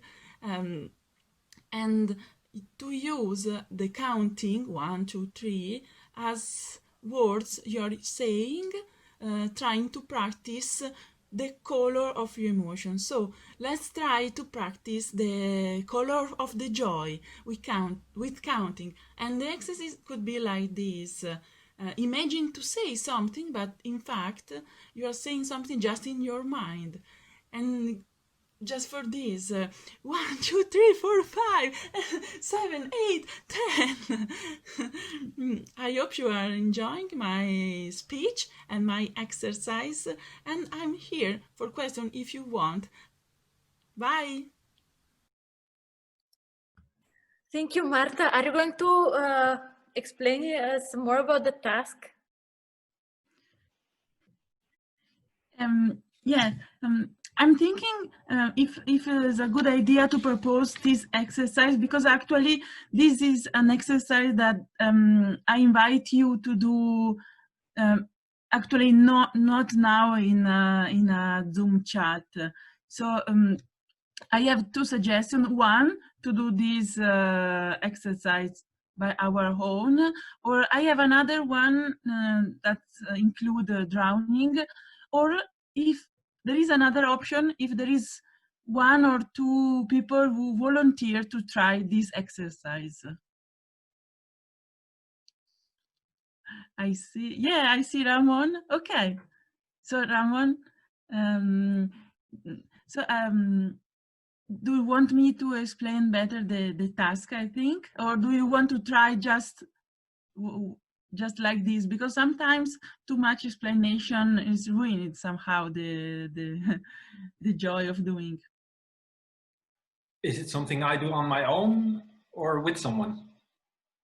No, you are doing this alone, counting in your language or in English as you want, and you have to try to choose in your mind one emotion, don't telling us, and just counting, thinking about this emotion, thinking of doing a conversation or a monologue with this emotion, like I did in the video. Okay, let me choose an emotion. We need a TED Talk, TED Circle for Emotional Intelligence for this exercise. Yeah. Can I give you an emotion? Is okay? Yeah, that's also cool. Yeah. Do you want to try with joy? So express your joy just counting. Okay. 1, 2, 3, 4, 5, 6, 7, 8. I love it. To finish it. I will try, yes. Yes. Yes. Okay. But now I have to be sad, and I'm not sad. So it's a little bit difficult, okay. 1, 2, 3, 4, 5, 6, 7, 8, 9, 10. Okay, I'm laughing now. Okay, I tried. Yeah. Thank you, Marta. Okay, thank you, Marta, so much. Golden energy and love for you. And now, before going to our last but not, like how they say in English, last but not least, is it right? Sophie, English lesson? Yes. So before going to Karin and her beautiful, beautiful talk, I saw something that what Gaia was doing.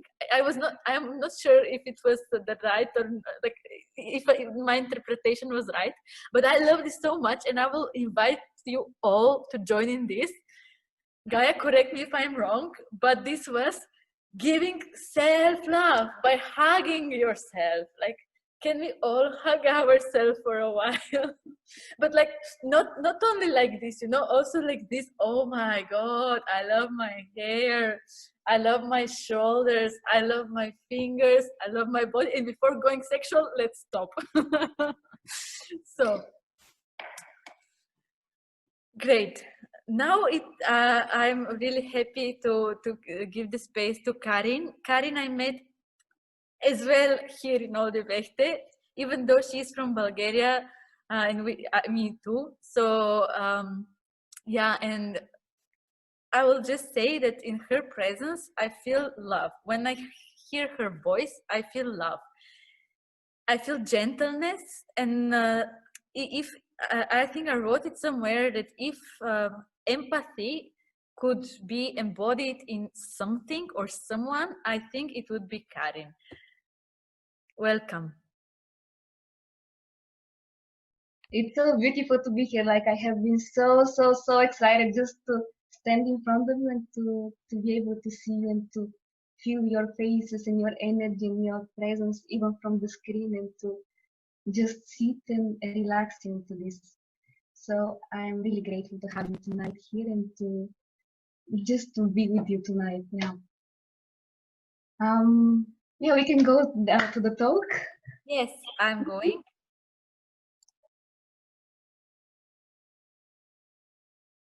Hello and welcome into this conference circle. I am really thrilled and excited to be spending the following minutes together with you, and I'm hoping that you're already enjoying the talks as well, all of the inputs and the energy that is flowing into this space. Thank you, Joanna, for creating it and for inviting us here so we can have this beautiful evening all together. So just before we go to the talk, I would love to ask you a question. How do you know what exactly a word means? Of course, I know we have our dictionaries, and still, how do you know the definition of a word? As often, what a word means for us, this will take from our background as well from how we see this word around ourselves. And somehow for me, the word right had come to play quite an interesting role and idea into my head as a concept. So tonight we are going to explore how transformational as well powerful words can be when instead of limiting, they feel creative. And let me tell you this story. Going to my village and spending time with my grandma, I would often hear from her, you know, Karin, that there is a right way of preparing this meal. And somehow, in my mind, as I was doing it my own way, I was not really understanding how could be there only one right way, as I am doing it and it's my way, and still it feels good. So probably it's right. And with time as well, in different moments, I was hearing this so often that at one moment I started to become resentful, and somehow was feeling so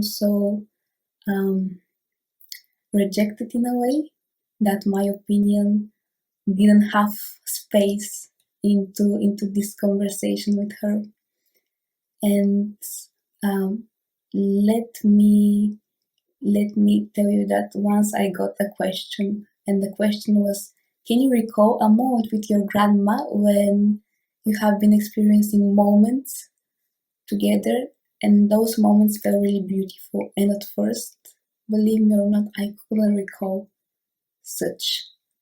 And I was actually a bit shocked, as we have been spending so much time together in my childhood as well as I was growing, and then not a single moment of us having time that feels beautiful came to me. And the next question that followed was actually, okay, if I cannot recall a single moment, maybe it is time for me to create some. And let me tell you a bit of background of my grandma.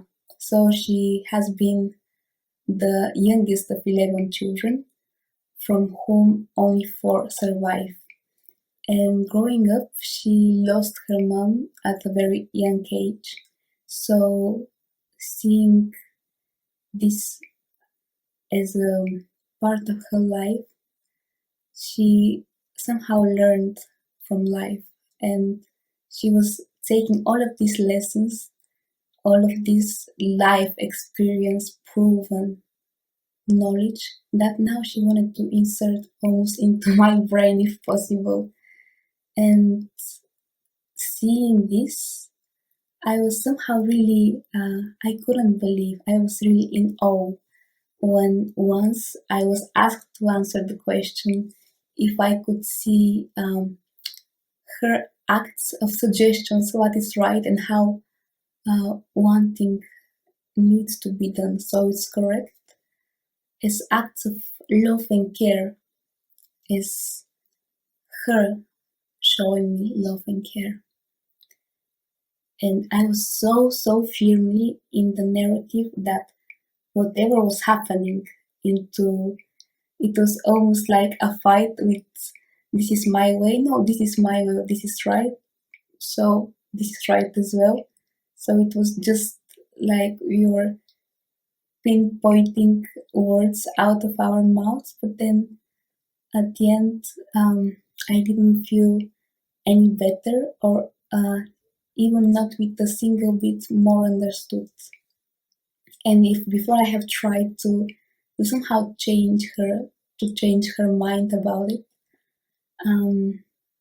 the really difference that occurred was when I allowed myself to see the perspective of her taking care and being a loving grandma to me by showing me her example, even when she was insisting that this was the right way. Nowadays, as we are together, I still feel and have this sense that whatever she is bringing to the table and having the label, this is the right way, this is her way of expressing her love and attention to me. So somehow the ease did not come when I wanted to change her, because as I was trying, it did not work out. And the joy came when I allowed this space, as we were together in it, to be simply as it is. So I knew already that what she was telling me was coming out of love and coming out of care. And for me, this was very big. It was like a milestone into our relationship. It had this effect that I am so grateful we came to experience it together. So one wise person once said that instead of changing the world around us, changing the perspective about it actually changed the reality. Thank you.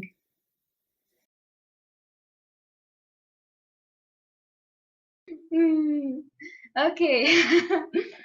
Well, Thank you, Karin. you're very welcome. I feel so soft and so welcome for you to be here. Like it's so beautiful atmosphere that I feel, and something that I had in mind connected to this change of perspective. What I would like to suggest is actually, have you heard of those lists of characteristics of yourself? The one that you don't like you would rather to hide under the carpet, and those that you feel proud of, and then you want to cherish and to create more of this. Have you know this? Yeah. Okay, I see some heads moving. So okay, let's see. I see. So something like this, I would like to do with you. So to every each of you to think about one word, one single word let's say one thing about themselves, a characteristic or something else that they are not completely a fan of, or they don't feel so aligned with it. And then one other that they really like, and then they feel proud and living everyday life. They love it that it's present in their life. Could we make this? We can have like 1 minute to to stick with it, so we can really recall it. And then when we come back, I will share what comes next. Is it okay with you? Okay, I see the head. Okay, good. Okay.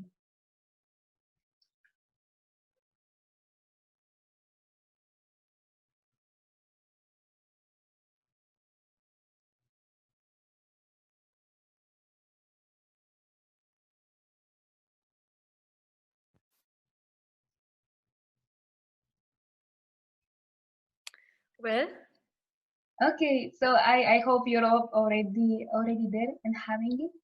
So if somebody would like to volunteer and to share the word that is there for them, the one that they would like to hide under the carpet, I would really be grateful to hear it.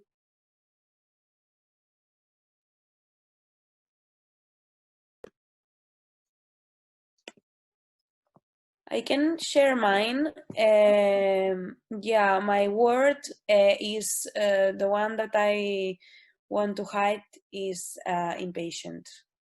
Impatient. Yeah, very impatient. And could this be like the rushing? Impatient in which way? Like there is something and then you don't wait for it and then you go towards it, or how does it go for you? Impatient in the way that I don't like well, I don't like, I'm not really good at waiting at anything, at persons, at moments when I don't like the waiting process. Okay, Yeah. beautiful. Thank you for sharing so much.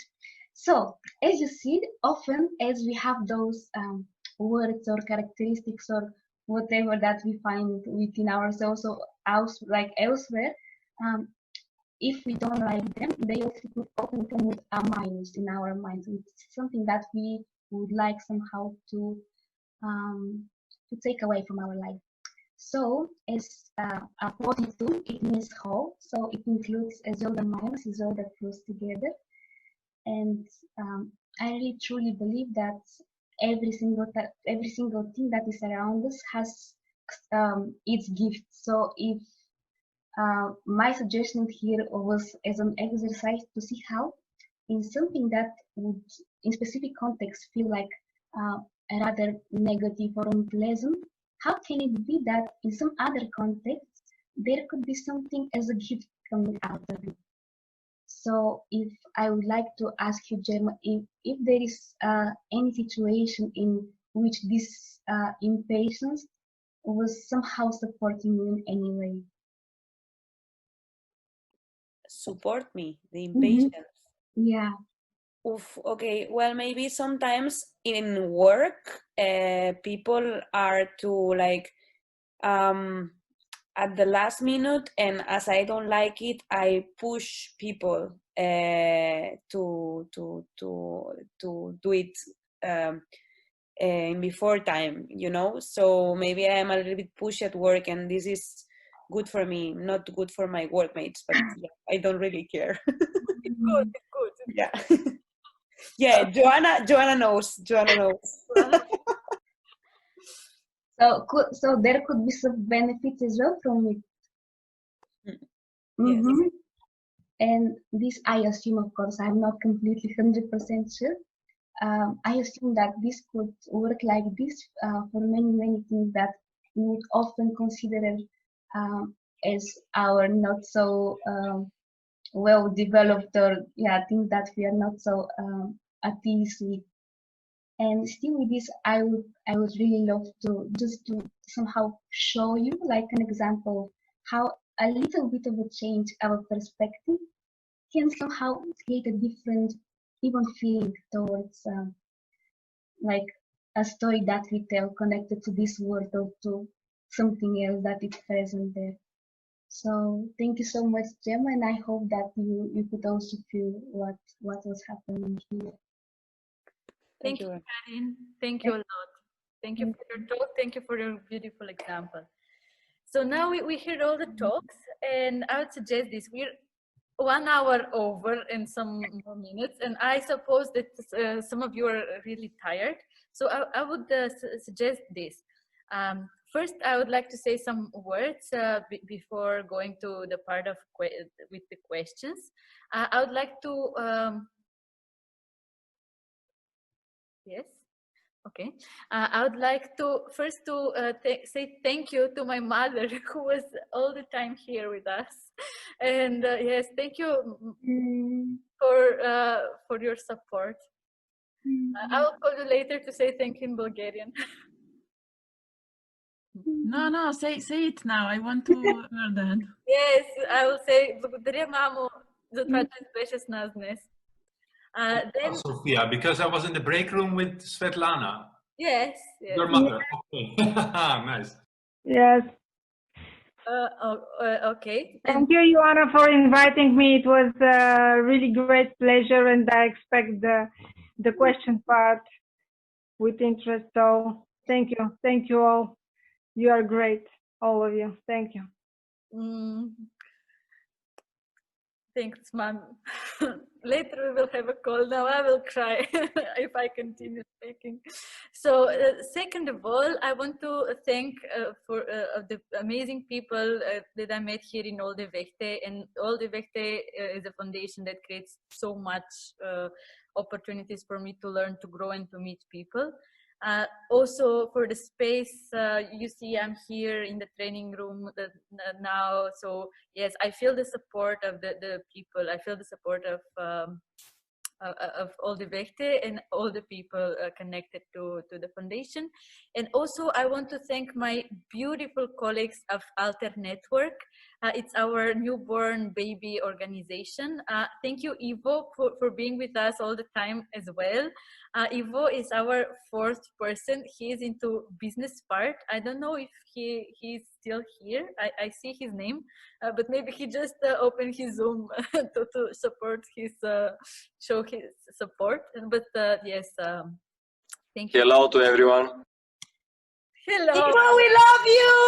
We love you. Love you too. And at the end, before going into the questions, I would like to also say that while doing this TED Circle, I was working with Zofi on a project related to coaching. It's a 3 weeks of exploration. We design it in a way that it's just before Christmas. So in this very, very loud and very noisy time, I think it will create a space for inner quiet and connection with the self. I will post in the event info letter, and I would be really glad if you were interested. You can write me, or if you would like to send to someone who would be interested. I think that also for me and also for her, it would be also a very interesting process of reconnecting with what is raw and what is truly authentic inside. And the tool that we will use is the environment, it's what is outside, because I really do believe that everything what is outside is shaping the world inside, and what is inside is a mirror of the world outside. Thank you very much to all for being here, for being here for 2 hours and 40 minutes, and we're still 24 people. I'm so full of love and full of new knowledge. Thank you, Joanna. We love you. You are the best. Oh God, this is when nothing else to add. But I think people were falling asleep, so I needed to wake people up and That was your calm voice, right?